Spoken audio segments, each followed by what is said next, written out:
Okay, and I'm hitting it. Okay. Oh, let's see what happened.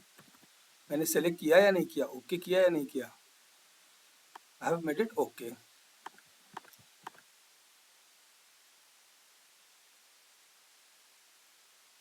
Title and this input message यहाँ पे हमने blank कर दिया था. Will have to write here also. तो इस तरह से आप एरर अलर्ट में अपना साइन ये दिखा सकते हो.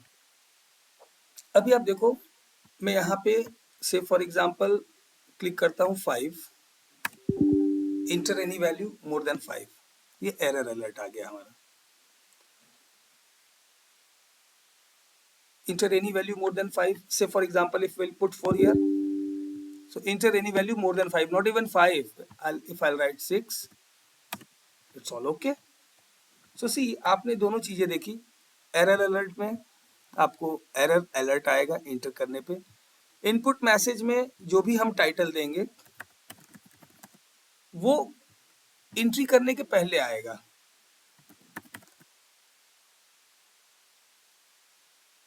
more than 5, just random I'm putting it, you see. तो जैसे हम सेल पे ले गए हमारा मैसेज आएगा, and if will put something से 5, देन एरर अलर्ट भी आएगा. So my dear friends, this is all about data validation, and I hope so now if you'll collect the data from your team, so you will apply this, and this is very simple, easy. Go in a data tab and just go here at this data validation option, or simply use Alt AVV and you will get this. So if you are new onto the channel, so kindly do subscribe so you get all the new updates. If you love this video, so kindly like. Use all these tips and tricks in your daily working to be productive, be awesome. Thank you so much. See you soon in next video.